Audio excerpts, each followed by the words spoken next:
My name is Robin Vernon-Harcourt and I am the Director of the Global Business Collaboration. We are delighted to have so many of you joining us today from around the world for our Pledge With Us webinar series.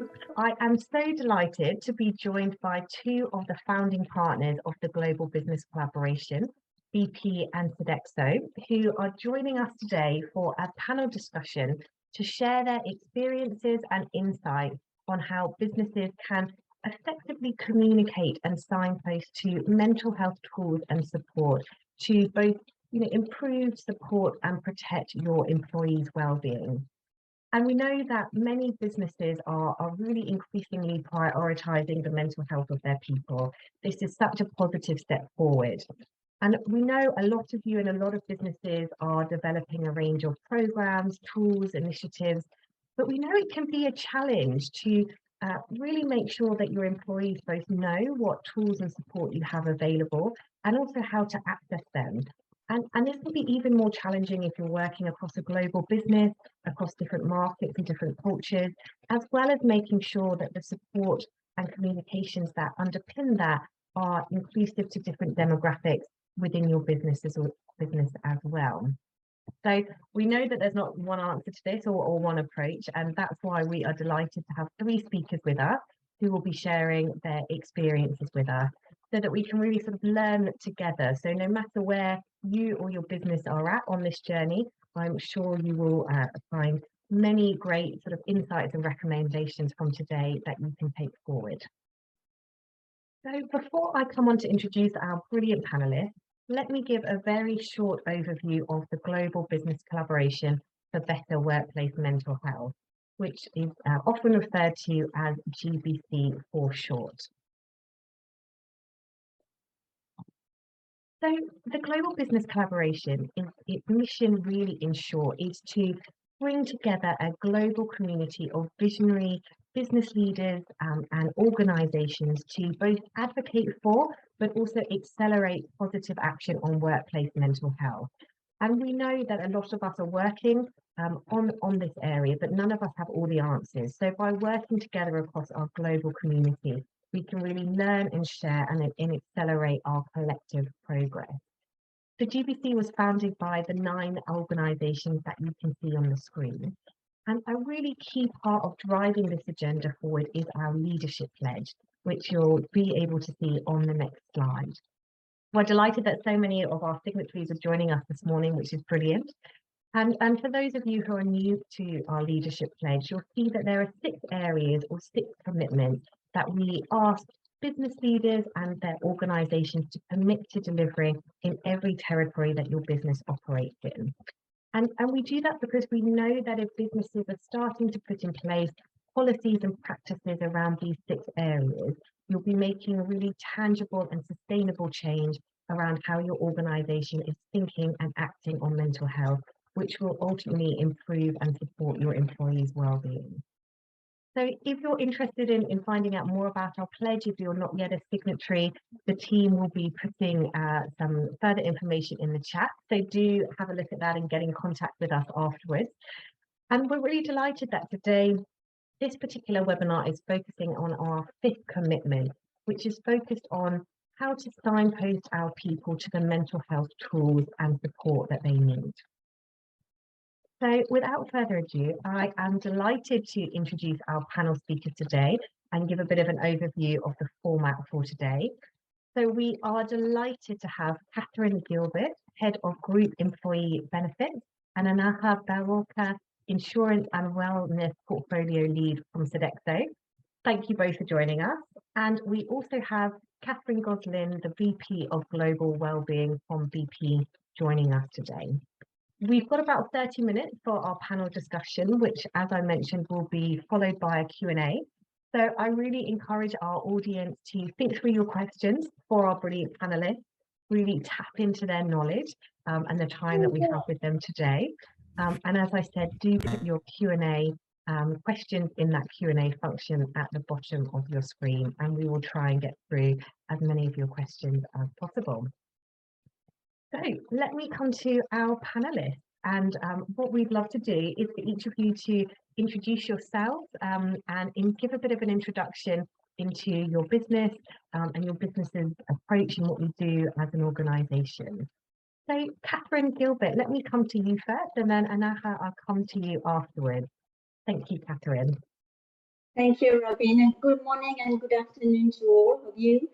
So briefly about myself, I joined Sodexo 27 years ago in Group HR, and I started heading a Group Employee Benefits in 2014, with among my first missions deploying a solution to support our employees with mental health issues and improve their quality of life. About Sodexo, Sodexo is a French family-owned company created in 1966, which offers a wide range of services meeting our clients' needs, assisting consumers at different stages of their lives. It delivers on-site services, increasing efficiency and well-being on the workplace, caring for patients at hospitals, fostering learning environment at schools, ensuring safety and comfort at remote sites. So I can give you some examples: catering, cleaning, facility management. We are doing a lot of things. It also delivers benefits and reward services, a tech-enabled employee benefits and engagement platform, which creates notably digital employee benefit solutions. We had 422,000 employees in 53 countries at the end of August 2022, out of which 95% of them work for on-site services, meaning they are on our clients' sites. They are not on Sodexo sites. They work in various segments: corporate, schools and universities, hospital and seniors, leisure, sometimes energy and resources, meaning either on-site or offshore sites. So about our customers, we serve about 100 million consumers daily throughout the world, who are as diverse as our workforce is. And our mission remains to improve the quality of life of our employees and the people we serve, and contribute to the economic, social, and environmental progress in the communities where we operate. So if I should summarize, I would say that Sodexo is a service company whose main asset is its employees, and we are convinced that people well-being is a key factor in performance, and we make it our mission.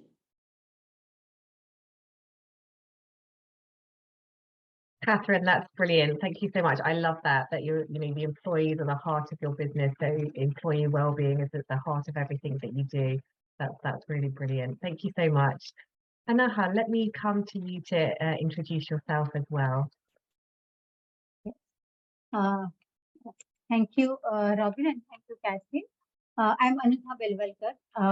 I'm working with Sodexo and Namaste from India. I'm from India, Sodexo India.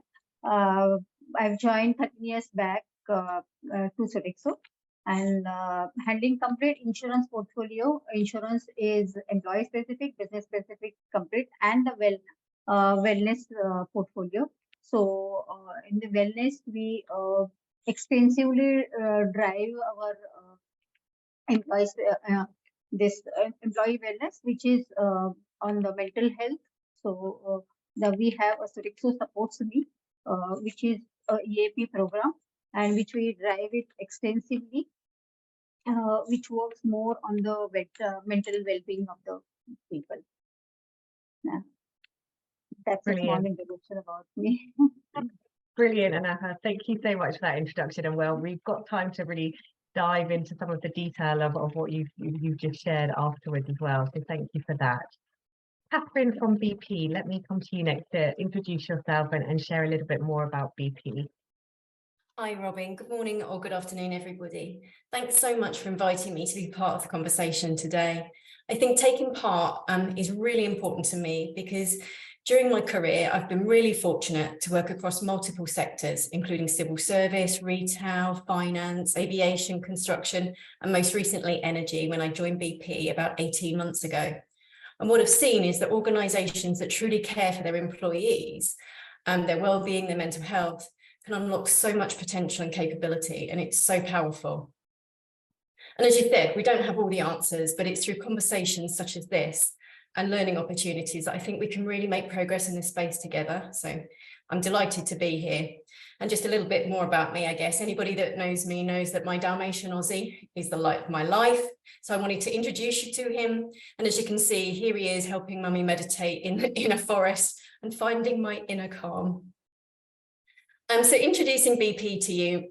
Many of you will have heard about BP, and we're an energy company delivering services to customers around the world, increasingly in ways that we believe will help drive the transition to a lower carbon future.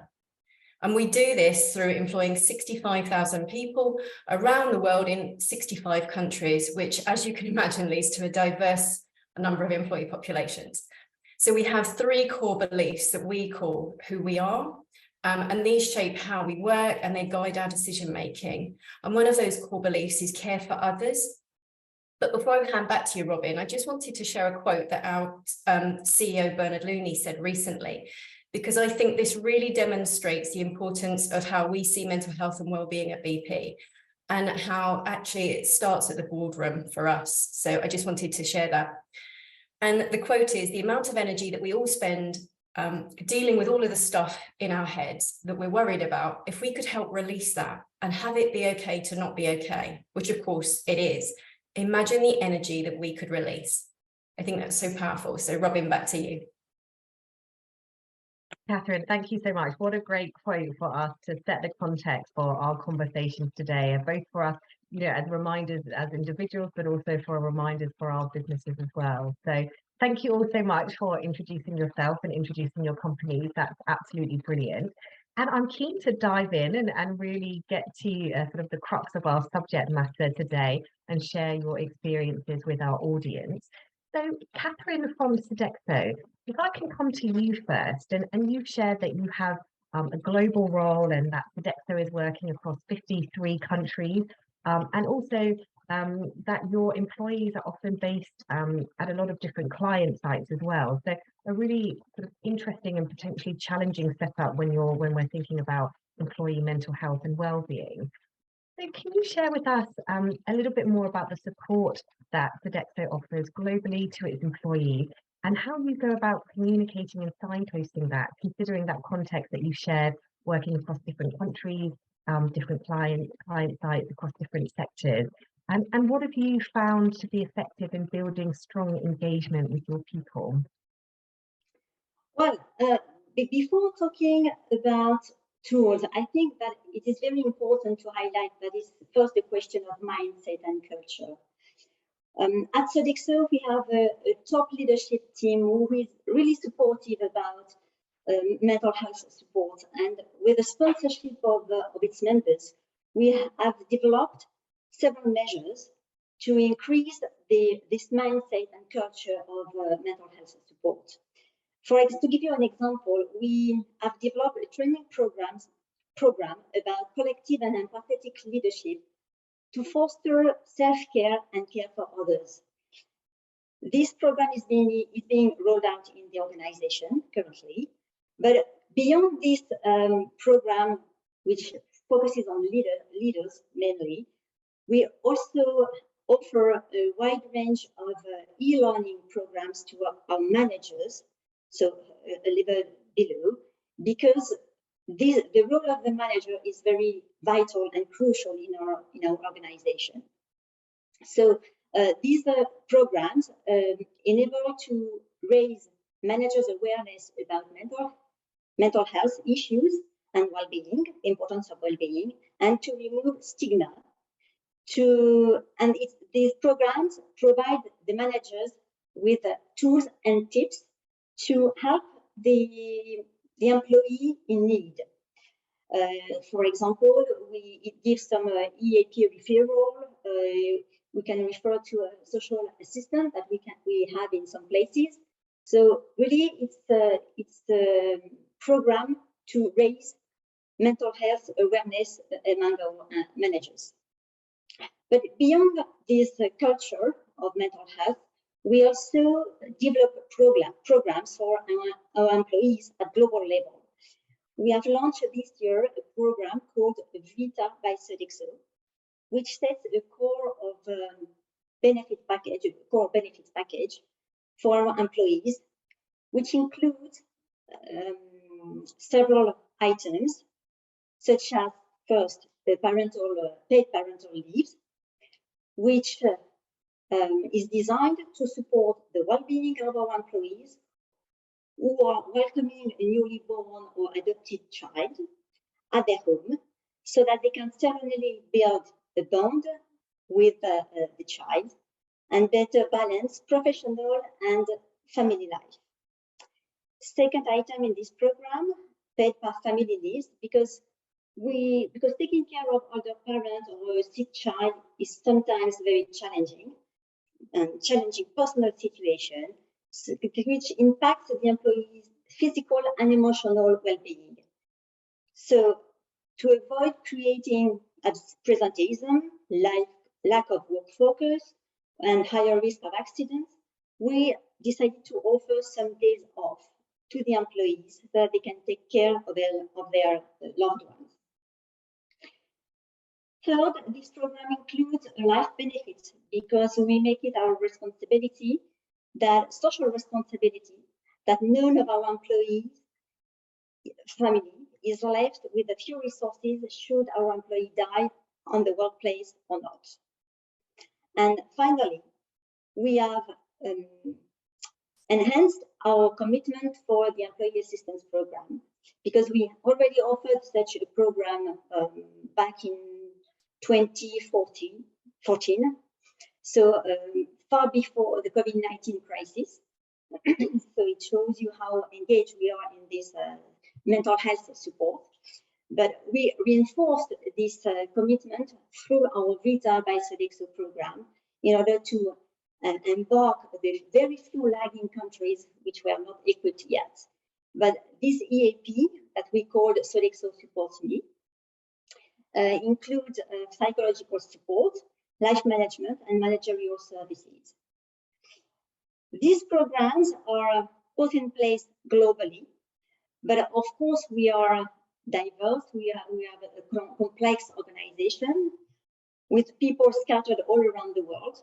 So one communication cannot fit all.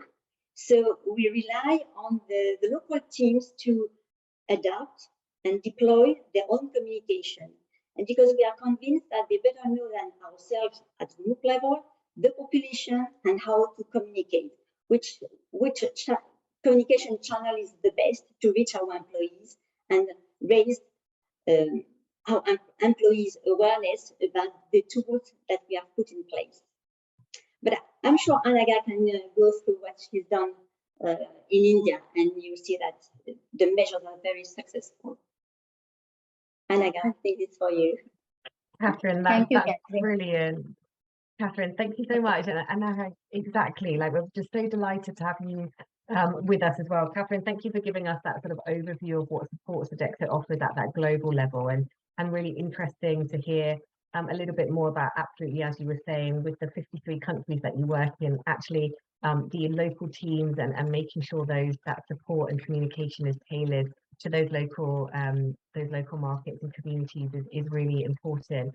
And Anaga, really delighted to have you with us because you are leading on Sodexo's wellbeing strategy in India and translating some of what Catherine has shared with us, particularly around the employee assistance program within the Indian business and for your employees in India as well. So can you tell us a little bit more about how you've gone about implementing the employee assistance program in India and what sort of cultural nuances that you've needed to take into consideration, thinking about different awareness levels, different stigma levels, and what have you found most effective in increasing usage of the employee assistance program and the support that you have? Thank you, Robin, and thank you, Catherine.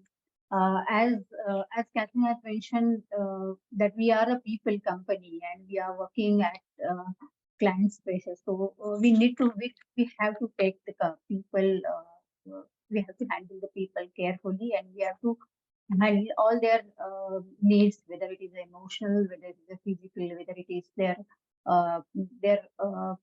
we have to see their well-being of financial, so that they can be stable, they can work into this weekly, and our retention also will enhance. So everything we have to look after this. So very happy to tell you that by using because this mental well-being is very this subject is very it's important, and we really put a lot of effort to see that our people are in a good mental health. So when we are driving our extensively this mental health program. So I'll tell you, we have once when from the last year we have almost we have doubled the usage of people are utilizing the services of this Director Supports Me.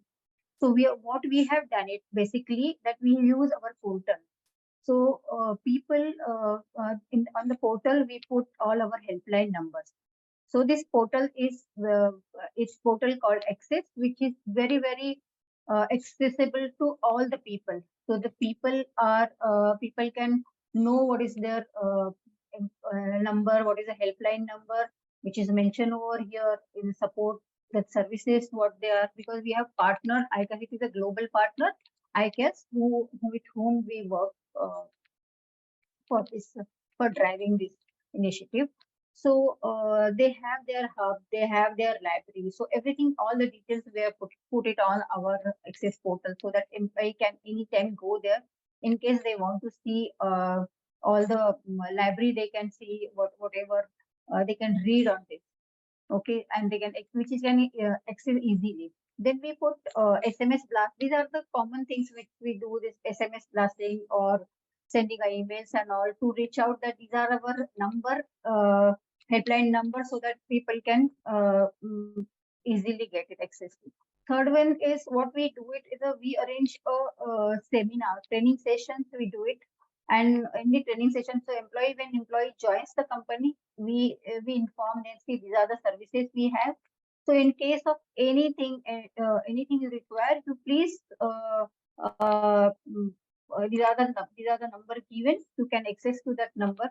Also, we have a SOS button at our Access portal, so that employee can go, and even in case any emergency thing, employee can just click on that SOS button, so that his line manager and the HR manager can come back, and they will connect with the people, and then employee can tell them. So this is accessible, so that employee can get if employee is in an issue, employee has any problem, they can easily connect with. Third thing, another thing is what we have looked at is what we have done. We have put on the laptop screensaver, so that employee can look at that. It is easily available. Fourth one, what we have done. We have lot of accommodations are there where migrant people are staying. So this migrant people feel very low, where they are feel lonely. There is a cultural difference. So what we have done, we have made a posters. So if you see right hand side, this Director Supports Me, these posters are there. So we put all the posters to all the offices, at accommodations, in the offices, in the washroom, so that it is easily available, all the numbers and connect. Okay. Then what we have done, we have we connect we have a ZHM program, that is a zero harm mindset, so that employee should get the support. Employee should know which is for the leadership team. So leadership a leadership team should know what is a mental awareness for, what is a how employee feels, if how they have to recognize whether the employee is feeling, how the employee is going through the stress, whether the employee is going for the stress, he is having some problems.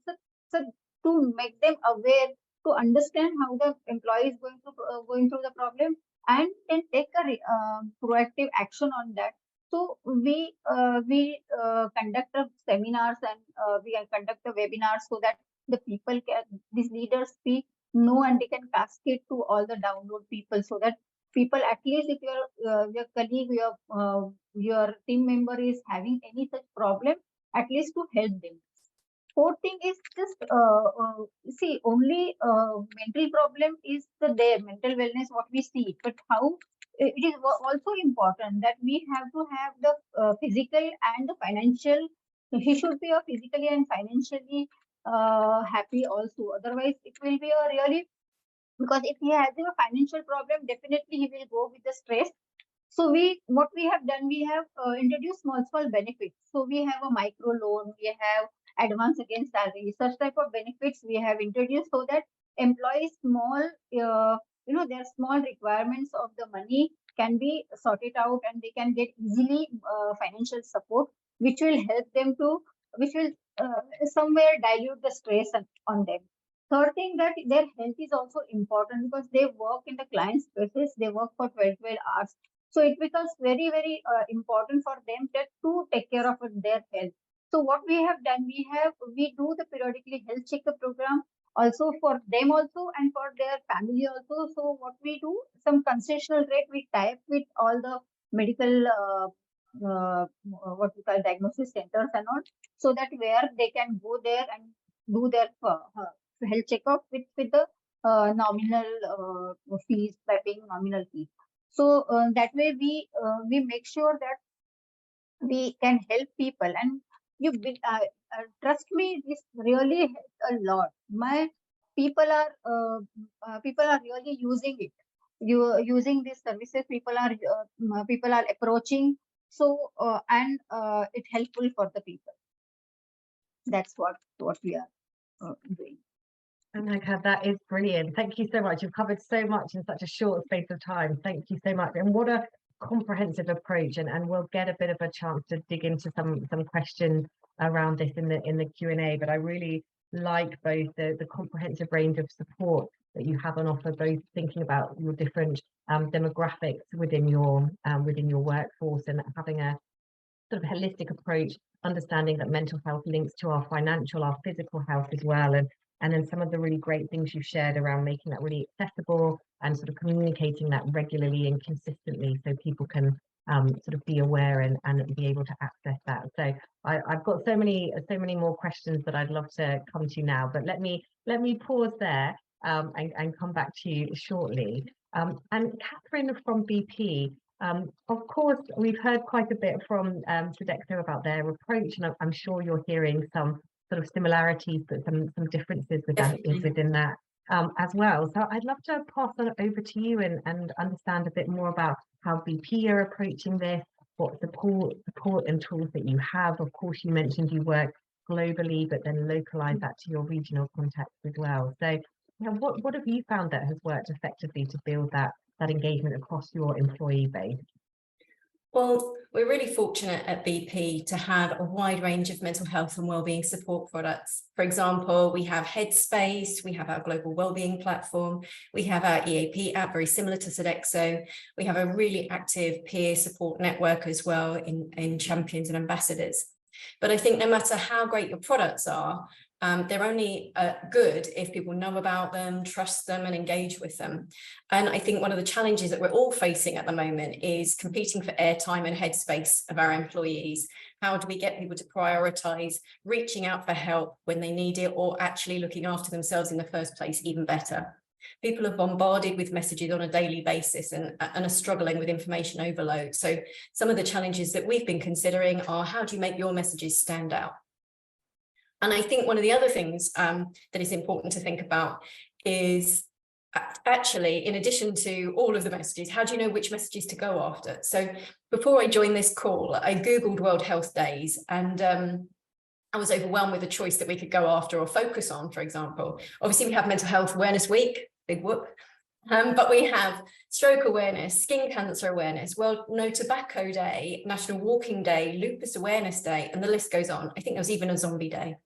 But the point is, if I was an organisation, which ones would I pick? And if I'm an employee, it's so easy to get overloaded with all of this information, and it just becomes white noise. So it's really hard to differentiate between signposting to support or proactive interventions. And I think probably another thing that's important before I go on to what we're doing that's helped frame our thinking is with information so easily available at people's fingertips these days, it's so easy to use Google Doctor or to download information that may not be from a trusted or clinical source. So it should be validated. So we've tried to look at these factors and think about what could we do to address some of the challenges. And what we came up with was to create a global wellbeing education calendar, so to create a global conversation. So we're all talking about the same things at the same time. Now, it might sound simple, but there are a few important layers to this that I just wanted to share today. Firstly, we took time to understand what are the key health and lifestyle risks of our global population. So we used this information to create a themed calendar around this. In our first year, we created 6 themes, but we revised it for our second year to 5. Because this creates more space to design the actual engagement campaign, but also to really embed the messages. And when we did that, we worked with our central comms team as well to embed it into BP's overall engagement calendar so that it goes out as a heartbeat and a drumbeat of engagement. And we embedded that at the beginning of the year so that business units knew what to expect in advance, and our wellbeing champions knew as well, so that they could get behind the plan and plan in advance. So a single global conversation of the key messages, and that's a really important point, and it amplifies the volume of the key messages. The themes we chose, whilst they weren't necessarily solely dedicated to mental health, they all had a clear mental health element to them. So it's a way of keeping the conversation continuous. As an example of that, if we think cancer's a huge health risk to so many people, it touches so many lives. But there are the medical elements about, knowing what the signs and symptoms are, what to do, go and reach out for help if you were to be worried about something. But actually the mental health lens is, well, actually, you may be concerned that you found something that you're worried about. There's a mental health lens to the anxiety and the worry of that. Then there's the treatments going through the process, huge mental health impacts for people. Caring for a loved one, actually, tragically, a loss to cancer, for example. So whilst we created an umbrella theme, it was broad enough to really hang so many different conversations that became relatable to so many people. With 65,000 people, everybody's on a different wellbeing journey, and it's really important to make it relatable so that people can connect. For each theme, we created an educational guide for our employees and line managers with clinically validated content using our medical teams. And we then just focused on 3 key messages. But the messages were proactive, bite-sized, and they encourage action. So it's really important to think about that as well. It's not just giving them a wealth of information, but actually what do you want them to do with that information? What change would you like them to make? We also hosted webinars centrally for our teams to draw on as well. And we translated them into local languages because I think that's important to ensure that the content really connects at a personal and deeper level.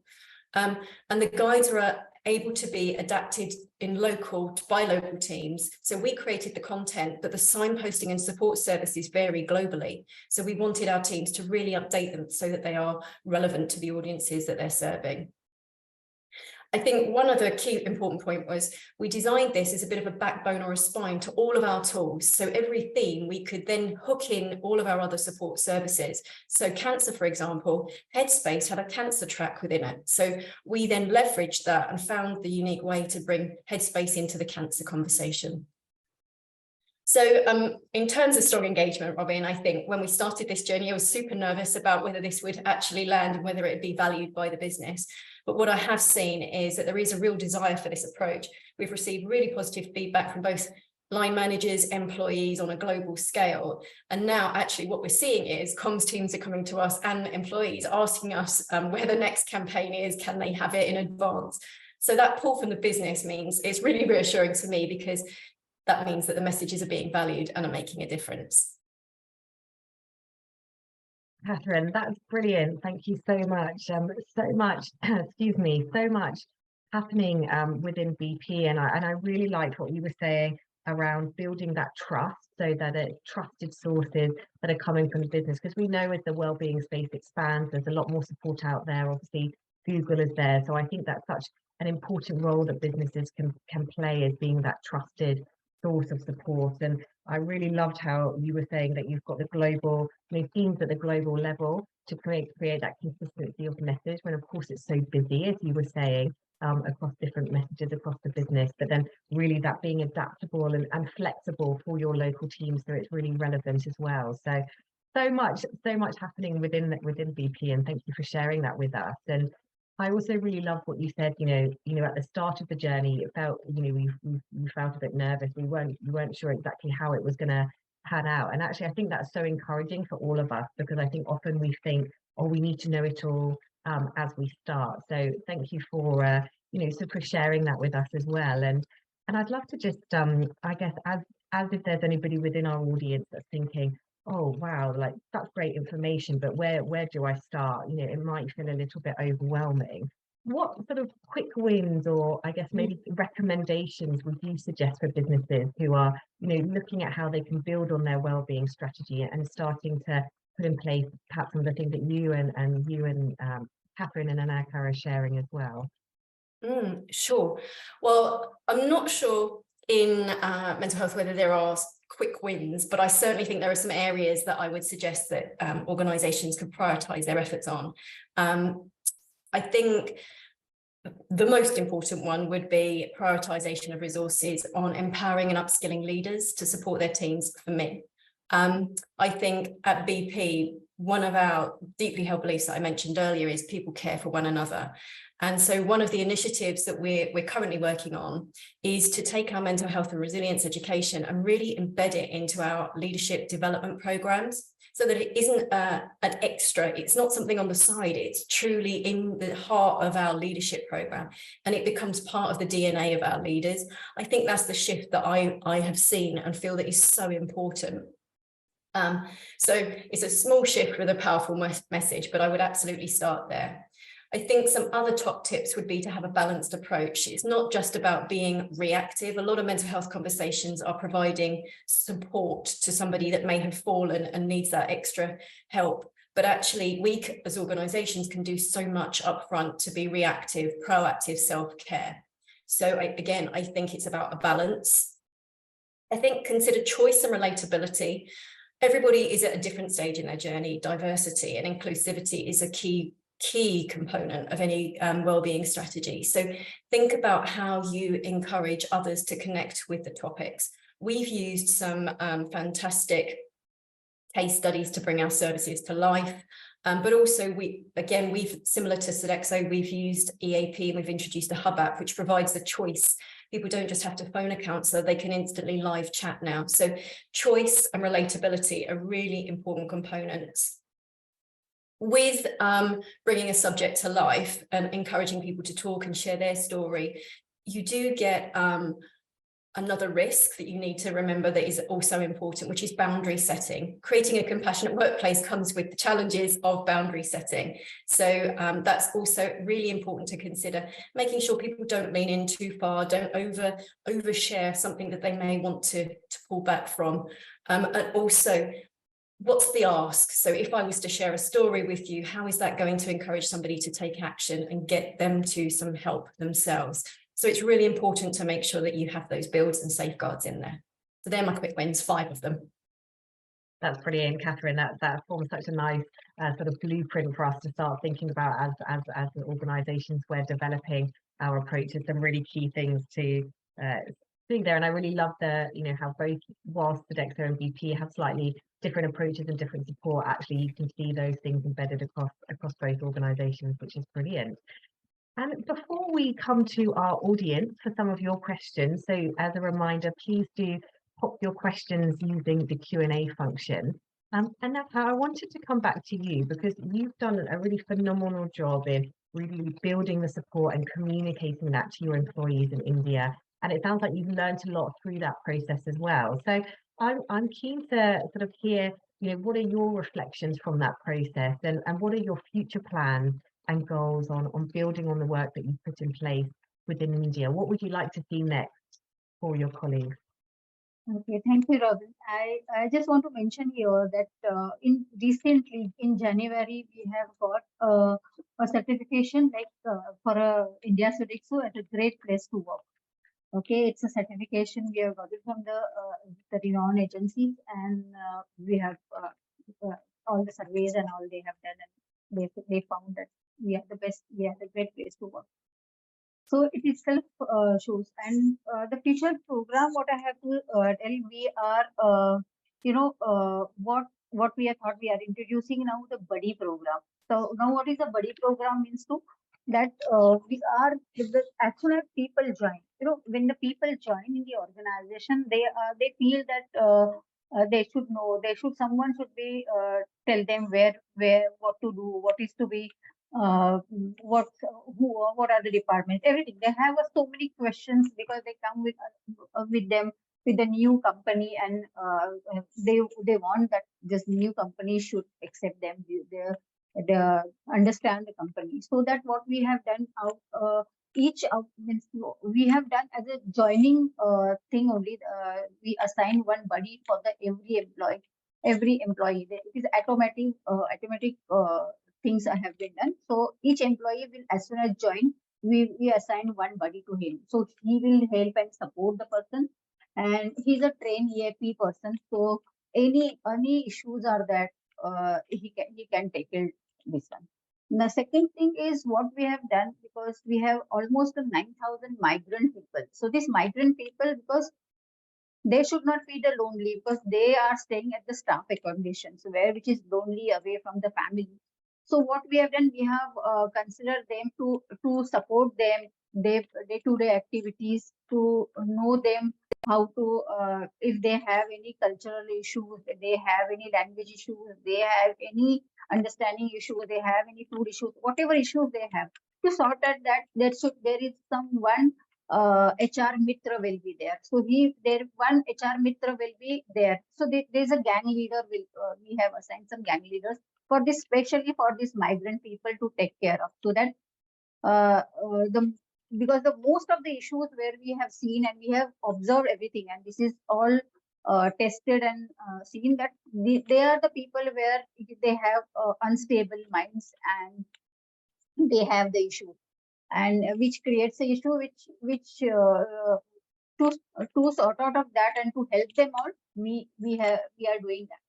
So we are going to this is just thought process, and we are working on that to provide them this Sodexo Mitra, so that now we have almost appointed 28 Mitra, so that these gang leaders will help them out. Now, third thing is, as you say, even if you whatever programs, whatever initiatives we take it, but we have to be continuously check and see, and whether it is working properly, whether employees are really getting a benefit or not. Because having so many, facility, or having so many of work we do it, but if people are, it is not reaching to the people, whether it is reached to people, whether the people are using it, whether people are aware, because the people are going, people are coming, there are new people are joining, whether they are aware of that. So to understand that, what we have done, we have done automated basically in the accommodation and all, we have automated the audits are there. So this audit, we have to find out whether it is reaching to the people, whether the audits of the safety orders of the accommodation, we have whether health posters are properly are placed in the accommodations things, whether people are aware that we have such EAP things are there or not. So all these we have virtual audits are happening there. So fourth, importantly, that we have also to help the people is the people, basically employers are worried about their children education. So what we have done, we have introduced a family education guide on our app, on our portal only. We put a family education guide where the employees should are always in a tension by what my children will do, what education they are, to know them, what are the career opportunities available, what are the uh, uh, education about the education information, about the universities available, courses available. So all the information we provide it for at one place. We have put it, and we inform to the employee, this is the thing for you and your family. You can choose it, or not to worry about your parents. You can choose this, and you can take the. So these are the things what we see how we can support to the employee and to keep their mentally happy and to keep them mentally stable so that they can work better in the organization.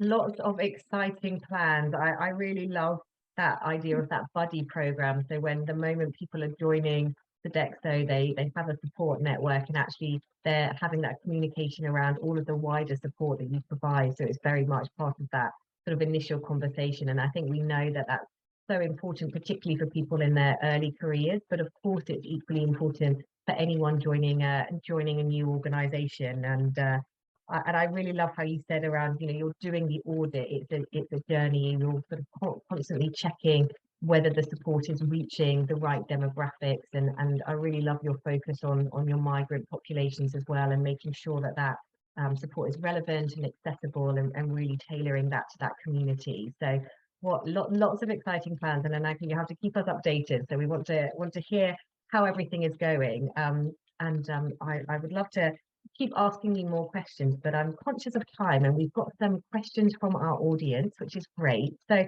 I'm going to pass over and hand over to the audience Q&A section of our event, and there's still time, so please do put any questions that you have in that Q&A function. And so let me start, and I'll open this to all of you across the group, and so please do jump in as you wish to. So we've got a question here that says, are you able to share the percentage of your EAP usage?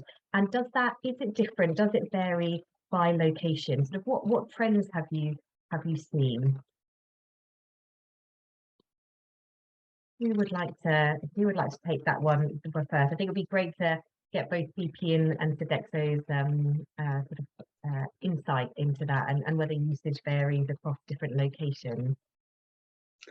Well, for Sodexo, I can say that indeed we've got different usage percentage in our countries. It depends on how ongoing communication and promotion is led locally.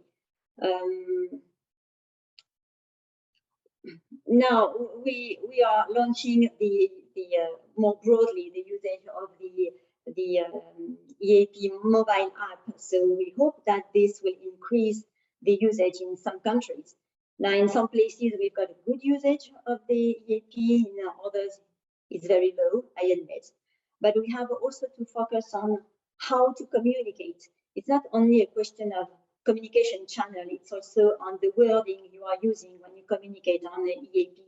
Maybe it's not, in some countries, you mustn't focus on psychological support, but maybe it's on life management support that you go, it's the right door to well, how can I say that? It's the first way to push the employee to the EAP, and when he will feel comfortable with the confidentiality and anonymity that the service offers, he will be able to speak more about his emotional issues, I think. Robin, I want to say about this. After using all these method, communications and all the efforts what we have taken, and the usage has been increased tremendously. In India, it was last March. I'll give you the small statistic. In last March, it was just a 5.6% usages were there, and if you see now in this March or this May, what we can see what as per the reports, it is 11.3%. So the usage has been increased tremendously. It's almost 102% has enhanced the usage. So more and more people are using now, because that is reached to them. Unless we make that aware that these are the things what we have, and people will not use. So if people are using it, that means it has been it's spreading awareness, and which is really good for us, because that's what the basic what you say, that it is the thing that's the reason what we have communicated. So if it is reaching and people are taking the usage and people are asking, so that it will help to reduce their mental issues, and they can get the support as early as possible. Yeah, thank you both. That's really interesting. Catherine, from BP, did you have anything you'd like to add to that? It's just really a build, because I know historically we've been focused on EAP usage, but I always ask the question, well, what does good usage look like? So if you have lots of people reaching out for help, it's fantastic because your usage has gone up, but that isn't necessarily a good sign. So there's that to be careful of. And what I also think is important to acknowledge right now is that EAP, the service, has shifted from what it used to be. It used to be a very reactive service that people would call when they were in trouble or struggling. But with the new broader approach to EAP, it's a really proactive service. So that has shifted EAP utilization. Similarly to Sodexo, we've introduced the app. We've seen our utilization in some countries double. And it does vary by country because there are different support mechanisms around them as well. So I think it's really difficult. I think just use it as a guide, as an indicator, rather than a key metric, I would suggest. That's really helpful. Thank you all for that. And I think that shift in terms of, you were saying, from reactive support to proactive support is such a benefit and such a positive step forward in just how we're thinking about our well-being and mental health. And so it's great that that's reflected in some of the support, and that is really increasing the usage across the board. And I really like the point, Catherine Gilbert, you said around the wording and what actually makes sense within sort of different countries around how you actually label your support services. So I think that's a really interesting point for us to consider as well. And Catherine, you mentioned around taking it as a sort of an indicator, sort of one indicator of success. And we've got a couple of questions here about success and how you sort of measure that success for both your interventions, but also the access. And what are you looking to achieve? How do you know that you're heading in the right direction? And Annika, you mentioned about the audit that you're doing. So again, a question to whoever would like to pick it up, but how do you know you're moving in the right direction? At BP, we use employee temperature checks called Pulse. So we actually ask our employees how they're feeling, and we have 6 core questions embedded within that we call the Wellbeing Index. So we actually are keeping a finger on the pulse of how people are feeling and responding to, it may be external factors, it may be internal factors, but it's a really important way for us to stay connected. And you have the opportunity to embed additional questions into that as well, so that we can really drill down into some of our tools and the successes.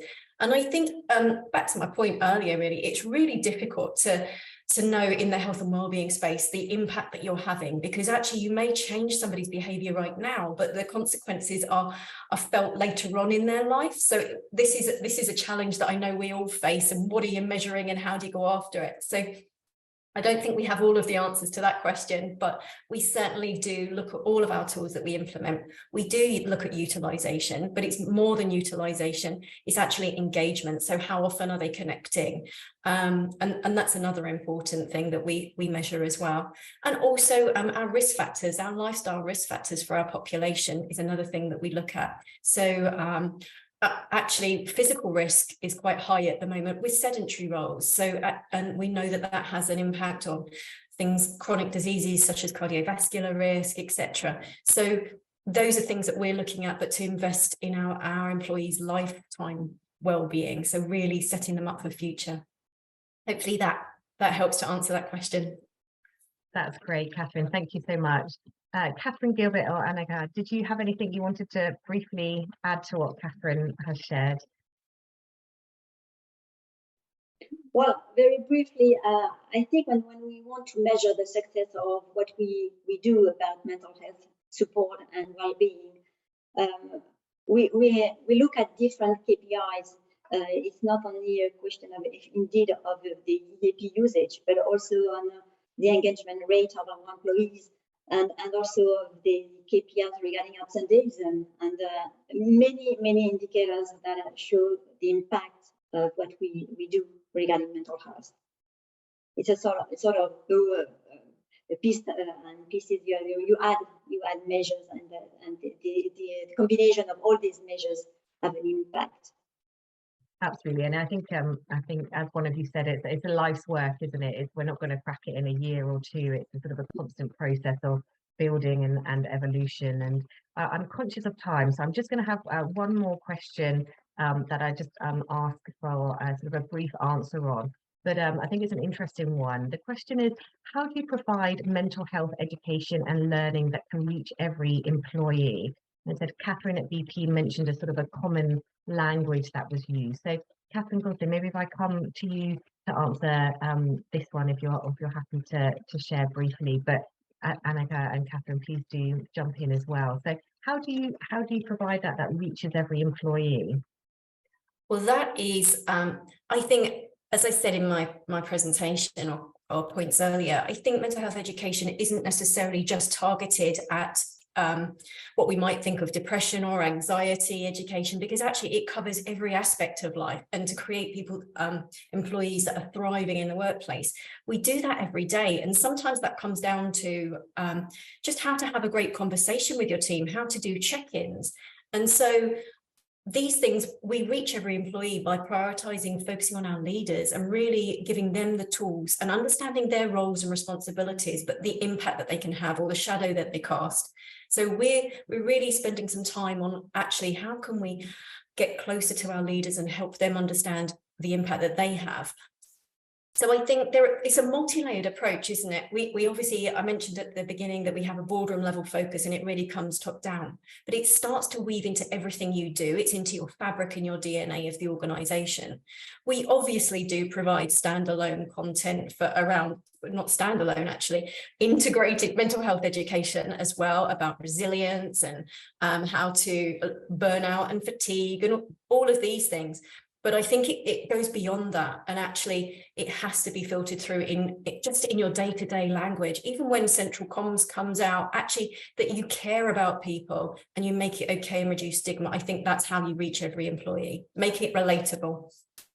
That's brilliant. Yeah, Thank you so much. I'm afraid Annika, I'm so sorry. I'm afraid we're actually out of time. I know we could carry on and talk about this for ages, and what I would encourage everyone to do is this is very much the start of the conversation, and do connect with our speakers, engage on social media, and we will be sharing some sort of key insights and some of these themes with you after the session. And Annika, we'll come to you and make sure we capture your insights and your responses to that as well. And sorry to everybody's question who we weren't able to cover on this occasion, but we will collect those and make sure that those are included in part of the information that we share afterwards. And really to say such a big thank you to our panelists. You've all been so generous and fantastic in sharing your experiences with us. And a couple of very quick reflections. I think the importance of leadership and culture and managers in driving these communications, both in